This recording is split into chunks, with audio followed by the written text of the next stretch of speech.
Imagine uma cena. Você está diante de um enorme portão e do outro lado há uma terra repleta de promessas, abundância, paz e futuro. Mas para entrar você precisa crer em algo que ainda não vê.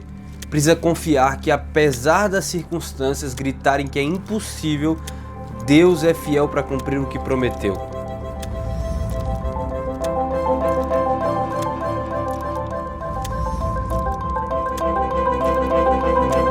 Essa é a cena de Números 13 e 14.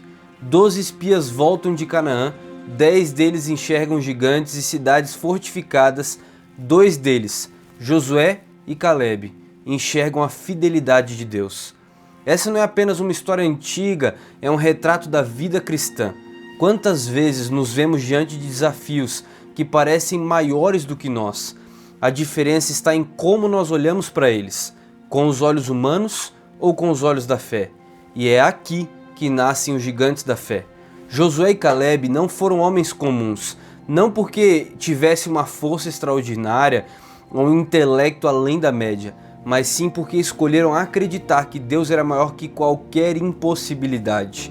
Quando os 10 espias voltaram dizendo: "Não podemos conquistar aquela terra porque eles são mais fortes do que nós", Calebe se levanta e diz: "Subamos animosamente e possuamos essa terra em herança, porque certamente nós prevaleceremos contra ela." Está lá em Números, capítulo 13, o verso 30. O que fazia ele falar assim?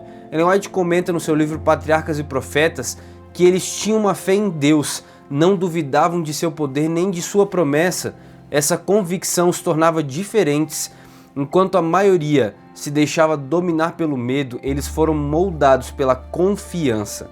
O interessante é que esse episódio mostra um dos maiores dilemas da humanidade. É muito mais fácil acreditar no que é negativo do que no que é positivo. Como Paulo disse em Romanos 7, verso 15, "Não faço o que prefiro, mas sim o que detesto." Nossa natureza tende a enxergar o impossível, não o poder de Deus. Quantas e quantas vezes nossa caminhada espiritual, durante ela nós identificamos mais as coisas difíceis do que as que Deus pode fazer. É muito mais fácil dizer que não vai dar certo do que confiar naquele que faz tudo, que tudo é possível ao que crê. Mas é justamente nessa contramão que nascem os verdadeiros líderes espirituais. Josué e Calebe nos ensinam que fé não é apenas acreditar em algo bonito, mas decidir andar contra a maré, mesmo quando todos estão indo na direção oposta. Pense no impacto disso em uma geração inteira.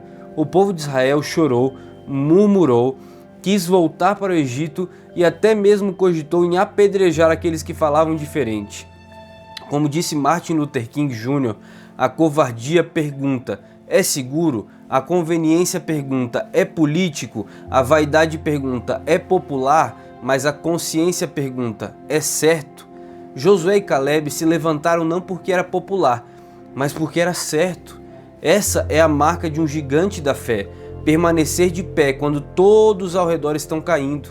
Outro ponto fascinante é que a fidelidade deles não foi apenas de palavras. Deus os preservou. Enquanto toda a geração incrédula morreu no deserto, apenas Josué e Calebe atravessaram para a terra prometida. Isso mostra que a fé não é só uma visão espiritual, é uma forma de sobrevivência.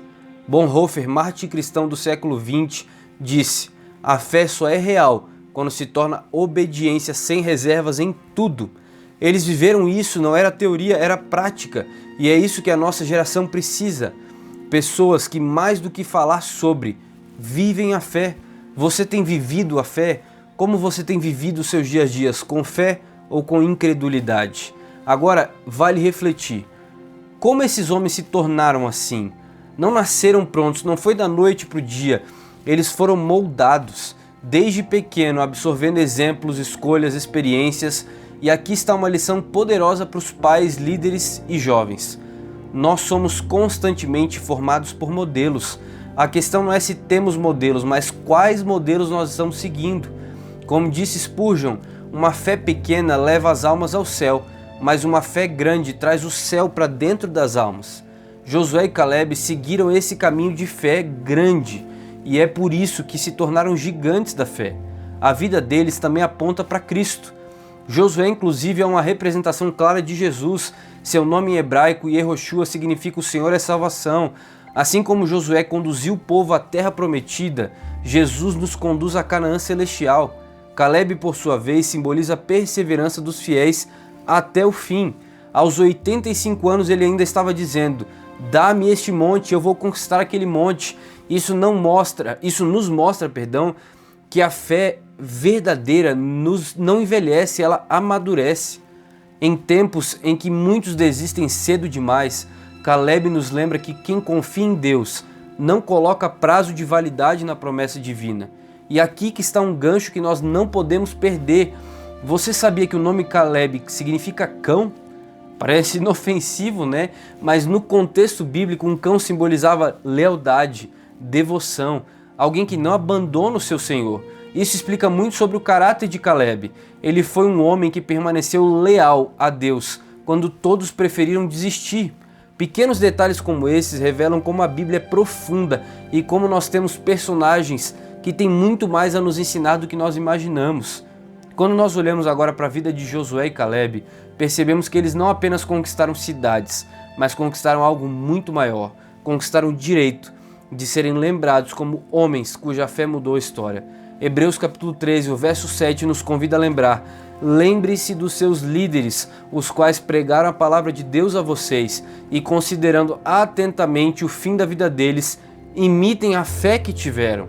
O chamado não é apenas de admirar, é de imitar. Imitar significa viver com a mesma coragem, a mesma confiança e a mesma lealdade. Talvez hoje você esteja passando por um deserto.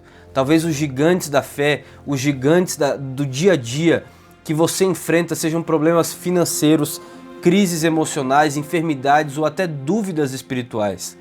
E talvez a maioria ao seu redor diga assim: não tem como, você não vai conseguir. Mas se lembre, os gigantes não são maiores do que o Deus que você serve. A fé vê o invisível, crê no inacreditável e recebe o impossível. Essa foi a fé de Josué e de Caleb, e pode ser a sua também. No fim, a mensagem é muito clara. O mundo não precisa de mais vozes de incredulidade. Já temos muita gente assim. O mundo precisa de homens e mulheres que se levantem como Josué e Caleb, que vejam com os olhos da fé e inspirem outras pessoas a acreditar também. E aqui vai um convite para você. Será que você está disposto a ser um gigante da fé na sua geração? Não alguém perfeito, mas alguém que, mesmo em meio ao medo, escolhe confiar em Deus? Se essa mensagem falou seu coração hoje, eu preciso te fazer um pedido. Compartilhe esse vídeo com alguém que precisa ser lembrado do poder da fé. Deixe aqui o seu comentário, comente qual é o gigante que você está enfrentando e como Deus tem te chamado a confiar mais nele. E claro, sempre se inscreva no canal para continuar recebendo esse tipo de conteúdo que vai fortalecer a sua caminhada espiritual. Porque assim como Josué e Caleb foram gigantes da fé no passado, Deus está chamando você para ser um gigante de fé hoje. Por isso eu queria orar por você, entregar a sua vida a Deus, para que Ele nos transforme nesses gigantes de fé, com a ajuda que vem dele. Vamos orar? Querido Deus, Pai, nos transforme em pessoas melhores, em pessoas mais parecidas contigo, mais parecidas com essa fé que Josué e Caleb tiveram até o fim da vida. Nos ajude a vencer os nossos gigantes, seja lá quais forem eles, e nos leva para pertinho do Senhor, para que nós possamos juntos desfrutar o céu logo logo. Fica com essa pessoa que está aqui assistindo comigo. É isso que eu te peço em nome de Jesus. Amém. É isso aí. Se inscreva aqui no canal e eu te vejo no próximo vídeo.